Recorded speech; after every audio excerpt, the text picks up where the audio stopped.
నమస్తే, నా పేరు హేమ. ఈరోజు మనతో ప్రముఖ కార్డియాలజిస్ట్ డాక్టర్ ముఖర్జీ గారు ఉన్నారు. నమస్తే సార్. నమస్తే.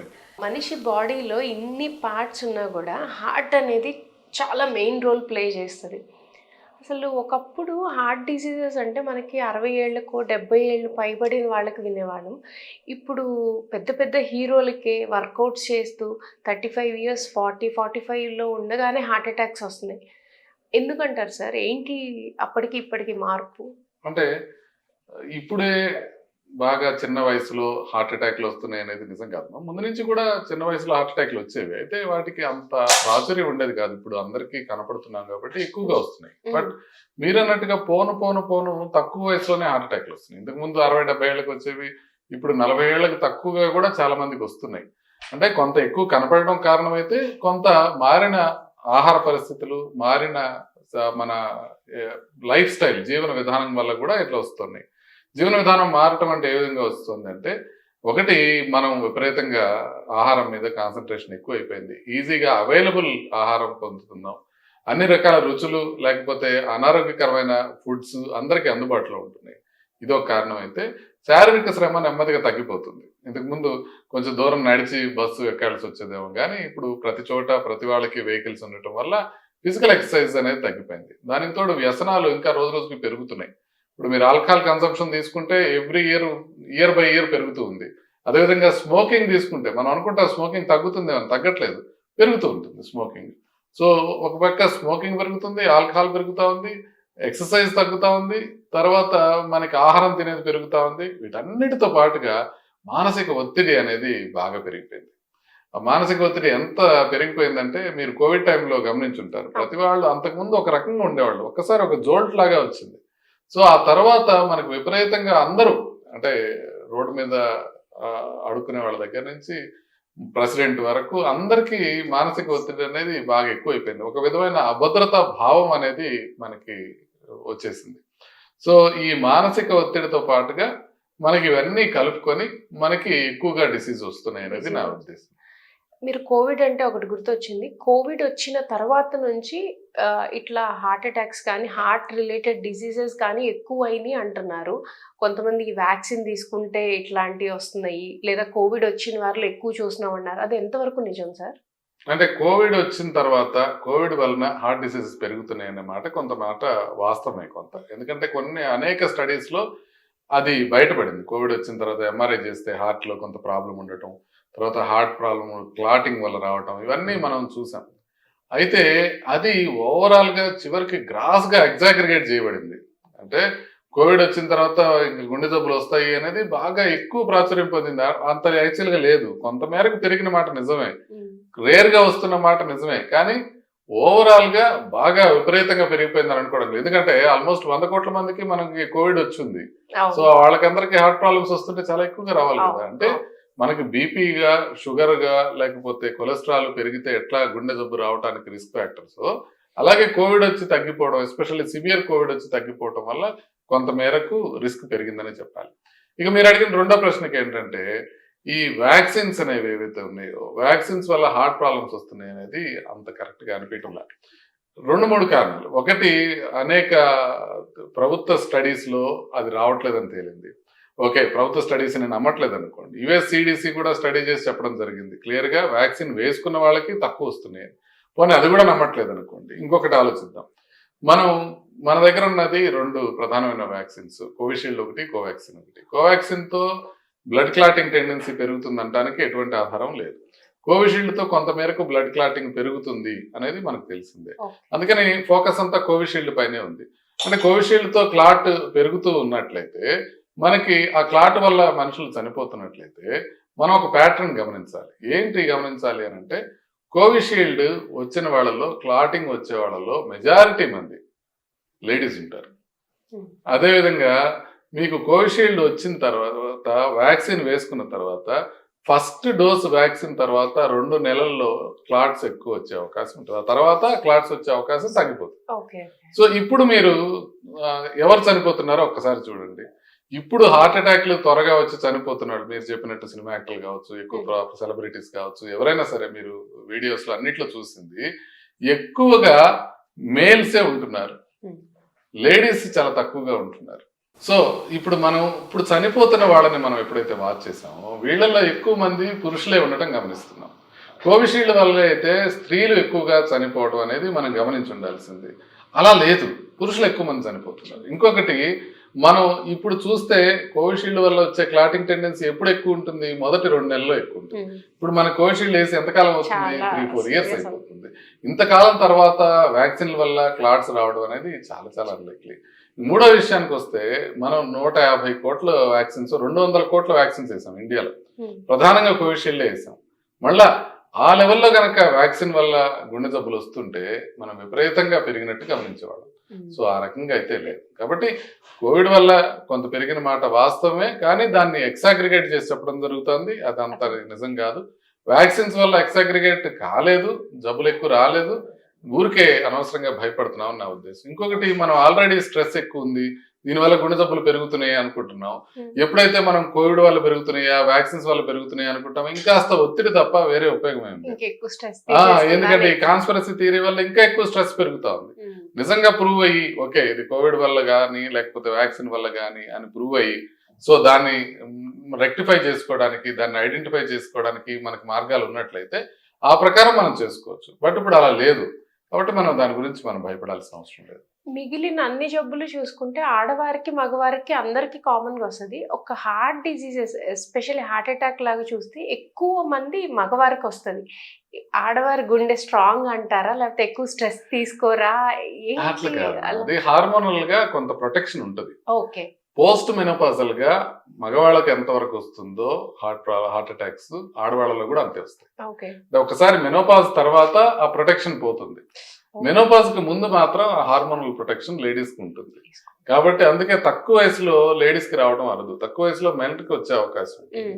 ఇంకొకటి, ఇండియన్ సొసైటీ తీసుకున్నట్లయితే స్మోకింగ్ అనేది కంప్లీట్లీ స్క్యూడ్. ఇప్పుడు కొంచెం మోడర్న్ గా అమ్మాయిలు కొంత స్మోక్ చేయడం చూస్తున్నాం, కానీ ట్రెడిషనల్ గా ఇండియాలో మనకి మహిళలు స్మోక్ చేయడం చాలా తక్కువ. సో అందుకని ఆ మహిళలు తక్కువ స్మోక్ చేస్తారు కాబట్టి ఆ విధంగా రిస్క్ తక్కువ ఉంటుంది. అది కాక ఇంకొక విషయం తీసుకున్నా, ఇంటిల్లి పని చేసుకునేది మహిళలే. పాపం వాళ్ళు ఫిజికల్ గా ఏదో రకంగా యాక్టివ్ గా ఉండాల్సి వస్తుంది మన కుటుంబ పరిస్థితుల వల్ల. అందువల్ల కూడా వాళ్ళకి ప్రాబ్లమ్స్ తగ్గుతాయి. నాలుగోది ఏంటంటే, లేడీస్ ఇన్ జనరల్ కొంచెం బాధ ఉన్నా కోపం ఉన్నా బయటికి వ్యక్తం చేస్తారు. మేల్స్ ఎవరు వ్యక్తం చేయరు, మనసులో పెట్టుకుంటారు. అది ఎంత బాధ ఉన్నా కూడా చివరికి కోపం వచ్చి గట్టిగా మాట్లాడటం కానీ, ఎక్కువగా వాళ్ళు కామ్ గా ఉండి ప్రయత్నం చేస్తారు అది దాచుకోవడానికి, అణుచుకోవడానికి. సో అలా లోపల సప్రెస్ చేసుకోవడం వల్ల, ఎమోషన్స్ సప్రెస్ చేసుకోవడం వల్ల కూడా స్ట్రెస్ పెరుగుతుంది. దాన్ని టైప్ బి పర్సనాలిటీ అంటారు. ఇప్పుడు మనకి టైప్ ఏ, టైప్ బి పర్సనాలిటీ అంటారు, మీకు తెలుసు కదా. టైప్ ఏ పర్సనాలిటీ అంటే మనకు అన్ని ఓపెన్ గా మాట్లాడి గట్టిగా చెప్పి గోల్ చేసే బ్యాచ్ టైప్ ఏ బ్యాచ్. అంబిషన్ ఎక్కువ ఉండి లైఫ్ లో పైకి రావాలని. టైప్ బి బ్యాచ్ ఏంటంటే మనం అంబిషన్ తక్కువ ఉండి రిలాక్స్ గా ఉండేవాళ్ళు టైప్ బి. ఇంకోటి టైప్ డి అని ఉంటుంది. అదేంటంటే నిజంగా ఎమోషన్ వచ్చినా కూడా దాన్ని బయటికి వ్యక్తీకరించకుండా లోపలే దాచుకునేవాళ్ళు. వాళ్ళకి రిస్క్ ఎక్కువ ఉంటుంది. సో అందుకని ఈ కారణాలన్నిటి వల్ల కూడా ఇన్ జనరల్ లేడీస్ లో తక్కువ ఉంటుంది, మగవాళ్ళలో ఎక్కువ ఉంటుంది. కానీ పోస్ట్ మెనోపాజల్ గా, మెనోపాజ్ అయిపోయిన స్టేజ్ కి లేడీస్ కి జెంట్స్ కి ఆల్మోస్ట్ ఈక్వల్ గా హార్ట్ ప్రాబ్లమ్స్ వస్తాయి. సార్, లావుగా ఉన్న వాళ్ళల్లోనే ఎక్కువ హార్ట్ అటాక్స్ వస్తాయి, సన్నగా ఉన్న వాళ్ళకి ఏం కాదు అననే ఒక రూమర్ ఉంది. నిజంగా సన్నగా ఉన్న వాళ్ళకి హార్ట్ అటాక్ రాదంటారా? అంటే మనం ఇది ఈ రకంగా చూడాలి. ఇప్పుడు ఒక 10,000 మంది లావుగా ఉన్న వాళ్ళని, 10,000 మందిని సన్నగా ఉండే వాళ్ళని తీసుకుంటే 10,000 మంది లావుగా ఉన్న వాళ్ళలో హార్ట్ అటాక్లు ఎక్కువ వస్తాయి. అట్లని సన్నగా ఉండే వాళ్ళకి రావని కాదు. ఈ 10,000 మందిలో ఒక 50కి వస్తే ఈ 10,000 మందిలో 100కి వచ్చినాయి అనుకోండి, అంటే లావుగా ఉన్న వాళ్ళలో హార్ట్ అటాక్లు ఎక్కువ వస్తున్నాయి. కానీ దీంట్లో కూడా ఈ 10,000 మందిలో 50 మందికి వచ్చింది కదా సన్నగా ఉన్న వాళ్ళలో కూడా. అంటే లావుగా ఉండటం అనేది ఒక రిస్క్ ఫ్యాక్టర్ మాత్రమే. ఇప్పుడు ఫర్ ఎగ్జాంపుల్ షుగర్ ఉండే వాళ్ళకే వస్తుంది, షుగర్ లేని వాళ్ళకి రాదు అనుకోవడానికి లే. కానీ షుగర్ ఉండే వాళ్ళకి ఎక్కువ వస్తాయి, ఎక్కువ ఛాన్సెస్ ఉంటాయి. అట్లా ఇప్పుడు మనం రిస్క్ ఫ్యాక్టర్స్ ఎలా చూడాలంటే, స్మోకింగ్ కానీ, ఫ్యామిలీ హిస్టరీ కానీ, షుగర్, బీపీ, కొలెస్ట్రాల్, లావుగా ఉండటం, మానసిక ఒత్తిడి అధికంగా ఉండటం, ఇట్లాంటివన్నీ రిస్క్ ఫ్యాక్టర్స్ ఏంటంటే దీనివల్ల గుండె జబ్బు వచ్చే అవకాశం పెరుగుతుంది. ఇట్స్ నాట్ అవి లేకపోతే రాదని కాదు. ఇప్పుడు ఫర్ ఎగ్జాంపుల్ మీరు లావుగా ఉన్నవాళ్ళు ఉన్నారు, లావుగా ఉన్నారు కానీ బీపీ లేదు, షుగర్ లేదు, స్మోకింగ్ చేయరు, మనసు ప్రశాంతంగా ఉంది, రెగ్యులర్ గా ఎక్సర్సైజ్ చేస్తున్నారు అనుకోండి. ఒక ఆయన సన్నగా ఉన్నాడు, ఈయన స్మోకింగ్ చేస్తాడు, ఆల్కహాల్ తీసుకుంటాడు, బాగా కొలెస్ట్రాల్ ఎక్కువ ఉంది, షుగర్ ఉంది, బీపీ ఉంది, ఫాదర్కి హార్ట్ ప్రాబ్లం వచ్చింది, ఎవరికి ఎక్కువ ఉంటుంది చెప్పండి రిస్క్? సన్నగా ఉన్న సో వాళ్ళకి అందుకని అట్లా మనం ఓవరాల్ గా రిస్క్ ఫ్యాక్టర్ ప్రొఫైల్ చూసుకోవాలి తప్ప ఒక్క రిస్క్ ఫ్యాక్టర్ చూడకూడదు. అందుకే మీరు ఎట్లా గమనిస్తున్నారంటే ఇప్పుడు కొంతమంది హీరోలు ఉన్నారు, మీరు చూసినట్లయితే వాళ్ళు బాగా ఫిట్ గా ఉండడం కనిపిస్తుంది. సో వీళ్ళకి ఎట్లా వచ్చింది హార్ట్ అటాక్ అని అందరూ బాగా ఆశ్చర్యానికి గురవుతారు. కానీ మనం ఏంటంటే వాళ్ళ హోల్ రిస్క్ ఫ్యాక్టర్ ప్రొఫైల్ ఎట్లుంది, వాళ్ళు స్మోక్ చేస్తారా లేదా, వాళ్ళకి బీపీ ఉందా, షుగర్ ఉందా, ఇంతకు ముందు ఏమైనా హార్ట్ ప్రాబ్లం ఉందా, ఫ్యామిలీలో ఏమైనా హార్ట్ అటాక్స్ ఉన్నాయా, ఇవన్నీ చూసి మనం అసెస్ చేయాల్సిందే తప్ప మనం కేవలం వాళ్ళు ఫిట్ గా కనిపించారు కాబట్టి వాళ్ళకి రిస్క్ లేదు అని అనుకోకూడదు. సో ఇప్పుడు షుగర్ ఇవేమైనా ఉంటే మనకి హార్ట్ అటాక్ వచ్చే ఛాన్సెస్ ఎక్కువ ఉంటాయి. సో మన డైట్ అనేది కంప్లీట్ గా ఎట్లా ఉండాలి సార్? మనం హార్ట్ అటాక్ రాకుండా ఉండాలంటే మనం డైట్ ఎట్లా చేయాలి అంటే మనం ఆయిలీ ఫుడ్స్ తగ్గించాలి. నూనెలో వేపిన పదార్థాలు తినకూడదు. బజ్జీలు, సమోసాలు, పకోడీలు, గారెలు, పూరీలు, చక్రాలు, చిప్స్, బూందీ, వడియాలు, మిక్సర్ ఇట్లా బాగా చిన్నప్పటి నుంచి అయితే మంచిది. ఇప్పుడు ఎందుకంటే చైల్డ్హుడ్ ఒబెసిటీ చాలా పెద్ద ప్రాబ్లం అయిపోయింది. నిన్ననే అమెరికన్ పార్లమెంట్ లో వాళ్ళు చెప్తూ ప్రతి ముగ్గురులో ఒక అమెరికన్ చైల్డ్ ఒబేస్ అని చెప్తాం జరిగింది. ఇండియాలో కూడా ఒబేసిటీ పెరిగిపోతుంది, చైల్డ్హుడ్ ఒబేసిటీ విపరీతంగా పెరిగిపోతుంది. అందుకని చిన్నప్పటి నుంచే మనం హెల్దీ హ్యాబిట్స్ అలవాటు చేయాల్సిన అవసరం ఉంటుంది. సో బాగా ఎక్కువగా ఆయిలీ ఫుడ్స్ తినడం కానివ్వండి, రెడ్ మీట్ ఎక్కువ తినడం కానివ్వండి, కార్బోహైడ్రేట్స్ అధికంగా కన్జ్యూమ్ చేయడం కానివ్వండి, కోలాస్ ఇట్లాంటివి ఎక్కువ తీసుకోవడం కానివ్వండి, స్వీట్స్, ఐస్ క్రీమ్స్ ఎక్కువ తీసుకోవడం కానివ్వండి, ఇలాంటివన్నీ అవాయిడ్ చేయాల్సిన అవసరం ఉంటుంది. సో అది హెల్దీ డైటింగ్ అంటే మనం కొంత వెజిటబుల్స్ ఎక్కువ తీసుకోవటం, ఫ్రూట్స్ తీసుకోవటము, న్యాచురల్గా ఉండేవి హోల్ ఫుడ్స్, ప్రాసెస్డ్ ఫుడ్స్ కాకుండా ఉండేవి తీసుకోవటం అనేది మంచిది. సో అలా తీసుకున్నప్పుడు మనకి హార్ట్ ప్రాబ్లం వచ్చే తక్కువ ఉంటుంది. కానీ మనం ఇందాక చెప్పినట్టు ఇదొక్కటే కాదు, ఓవరాల్ గా అంతా అంటే మీకు బీపీ ఉండి, షుగర్ ఉండి, స్మోకింగ్ చేస్తా మీరు హెల్దీగా తిన్నంత మాత్రం హార్ట్ ప్రాబ్లం రాకుండా ఉండదు. అంటే ఒక అన్ని కలిపి, అన్ని రిస్క్ ఫ్యాక్టర్స్ ని కలిపి మనం తగ్గించుకునే అవకాశం ఉండాలి. వాటితో మనకి హార్ట్ ప్రాబ్లం రాకుండా ఉంటుంది. యూజువల్లీ హార్ట్ అటాక్స్ ఎర్లీ మార్నింగ్సే వస్తాయి అని అంటుంటారు, అంటే ఎక్కువగా. ఎందుకు అది నిజమే? అంటే మొత్తం డే మొత్తం తీసుకొని చూసినప్పుడు ఎర్లీ మార్నింగ్ కొంచెం హార్ట్ ప్రాబ్లమ్స్ ఎక్కువ రావడం అనేది మనం చూసాం. ఎందుకు వస్తాయి ఎట్లా అని అంటే మనకి ఆ హార్మోనల్స్ లెవెల్స్ ఎక్కువ అవుతాయి అనమాట early morning. Counter regulatory hormones అంటారు అనమాట.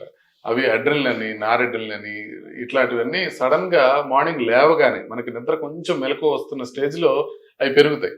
దానివల్ల బీపీ పెరుగుతుంది, హార్ట్ రేట్ పెరుగుతుంది. అందువల్ల హార్ట్ అటాక్స్ వచ్చే అవకాశం ఎర్లీ మార్నింగ్ ఎక్కువ ఉంటుంది అనేది తెలుస్తుంది. ఓకే. సో ఒకప్పుడు లైఫ్ స్పాన్ మనకి 80 years వరకు ఉండేది. మన తాతలు అంతకుముందు 100 years, మన తాతల దగ్గరికి వచ్చేసరికి 80 years. ఇప్పుడు 60 కూడా కాదు, 40s కి వచ్చేసింది. అంటే ఓన్లీ లైఫ్ స్టైల్ ఏనా, ఇంకేదైనా మనం చేంజ్ చేయాల్సింది ఏదైనా ఉందా?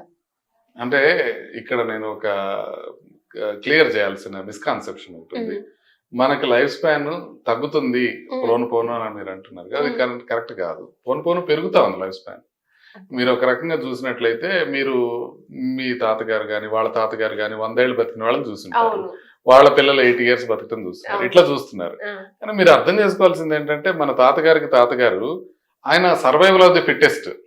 అంటే మీకు అర్థమైందా, వాళ్ళ మదర్ కి 12 పురుట్లు అయి ఉంటాయి. ఆ 12 మందిలో 5 మంది పురుట్లోనే చనిపోయి ఉంటారు, ఇంకా కొంతమంది 20 ఏళ్ళలో చనిపోయి ఉంటారు. మిగిలిన ఒకళ్ళిద్దరు మీ తాతగారు అనబడే ఆయన 100 ఏళ్ళు బతుకుతారు. అంటే ఆయన జెనెటిక్ గా వెరీ స్ట్రాంగ్ గా సెలక్షన్ బయాస్ తో వచ్చిన ఆయన. మీకు అర్థమైంది కదా, వాళ్ళు తినే ఆహారం కానీ, వాళ్ళు చేసిన పని కానివ్వండి, అవన్నీ పక్కన పెట్టినా కూడా వాళ్ళకి ఒక స్ట్రాంగ్ సెలక్షన్ బయాస్ ఉండేది. అందువల్ల ఇప్పుడు ఫర్ ఎగ్జాంపుల్ మా తాతగారిని తీసుకోండి, వాళ్ళ పిల్లలు చూసుకుంటే కొంతమంది చాలా మంది పురిట్లో కానీ ఇమీడియట్ గా కానీ చనిపోయేవాళ్ళు. ఇప్పుడు అట్లా కాదు. ఇప్పుడు కొంచెం వీక్లింగ్స్ కూడా కొంతవరకు మనం ఇప్పుడు ఇన్ఫాంట్ మోర్టాలిటీ రేట్స్ అవి తగ్గించుకోవటం వల్ల ఎక్కువ కాలం బతుకుతున్నారు. సో దాంతో మనకి ఏమవుతుంది, వీళ్ళు జెనెటికల్ గా కొద్దిగా అండర్ ససెప్టబుల్. బట్ ఓవరాల్ గా మీరు యావరేజ్ తీసుకున్నట్లయితే మనకి ఇండియాకి స్వాతంత్రం వచ్చేటప్పటికి మన ఆయు ప్రమాణం 35 to 40 years ఉండేది. యావరేజ్ తీసుకుంటే మొత్తం పుట్టిన వాళ్ళందరినీ తీసుకుంటే వీళ్ళు ఎంతకాలం బతుకున్నారు, 40 years ఉండేది. ఇప్పుడు 70 years దాకా తీసుకురాగలిగాం. అది వైద్య విధానంతో కొంత విధంగా మనం జాగ్రత్తగా చేసుకుంటూ రావటం వల్ల ఇప్పుడు ఆల్మోస్ట్ 70 years వరకు యావరేజ్ లైఫ్ స్పాన్ ఉంది. ఇప్పుడు మీరు నెక్స్ట్ ప్రాబ్లం ఎక్కడ వస్తుందంటే పేరెంట్స్ కానివ్వండి, లేకపోతే కొద్దిగా ఏజింగ్ పాపులేషన్ కానివ్వండి, ఇంకా ఎక్కువ కాలం బతుకుతారు, 90 years 100 years దాకా బతుకుతారు. వాళ్ళని టేక్ కేర్ చేయడానికి గవర్నమెంట్ ఏ విధమైన ఛాన్సెస్ తీసుకుంటుందని ముఖ్యం. ఇప్పుడు ఆల్రెడీ అధునాతన దేశాల్లో ఇంకా ఎక్కువైపోయింది. ఇప్పుడు అమెరికాలో ఆల్మోస్ట్ 74-75 దాకా ఉంది. స్కాండినేవియన్ కంట్రీస్ లో అయితే ఆల్మోస్ట్ 78 ఉంది యావరేజ్. జపాన్ లాంటి కొన్ని దేశాల్లో ఆల్మోస్ట్ చాలా మంది 100 పైన బతుకుతూ ఉన్నారు. సో అందుకని కొత్త ఆధునిక వైద్య విధానంతో స్లోగా మనకి లైఫ్ స్పాన్ పెరుగుతా ఉంది, తగ్గట్లేదు. సార్ సిపిఆర్ అనేది అందరు తెలుసుకొని ఉండాలి. ఒకవేళ సిపిఆర్ కరెక్ట్ గా చేయకపోతే ఏదైనా ప్రమాదమా?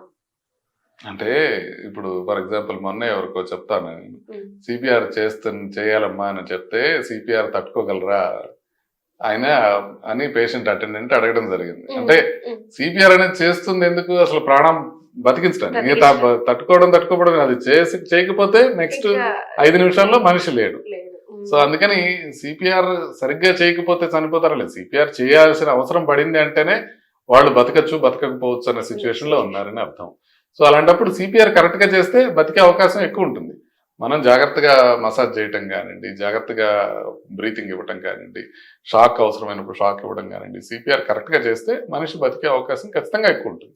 సో కానీ ఇంకొకటి ఏముంటుందంటే దాంట్లో ఫర్ ఎగ్జాంపుల్ బాగా హార్ట్ అటాక్లు ఇప్పుడే ముందు 3-4 హార్ట్ అటాక్లు వచ్చేసి ఇక పక్షవాతం ఉండి కిడ్నీలు ఫెయిల్ అయిపోయి అలా ఉన్న వ్యక్తి మామూలుగా ఇప్పుడు కొద్దిగా నడుస్తూ ఉన్నారు, సడన్ గా కొలాప్స్ అయ్యారు.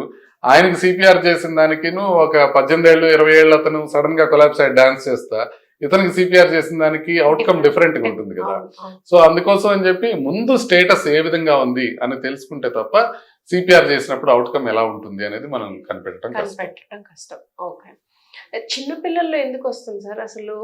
ఇప్పుడు మనకంటే ఆహార అలవాట్లు ఇవన్నీ చూసుకోవచ్చు, ఫిజికల్ ఎక్సర్సైజ్ లేకపోవడం, బట్ చిన్న పిల్లల్లో హార్ట్ రిలేటెడ్ ప్రాబ్లమ్స్ అన్ని ఎందుకు వస్తున్నాయి అసలు? అంటే చిన్నపిల్లల్లో వచ్చేవి హార్ట్ రిలేటెడ్ వేరే రకాలుగా కూడా ఉంటాయి.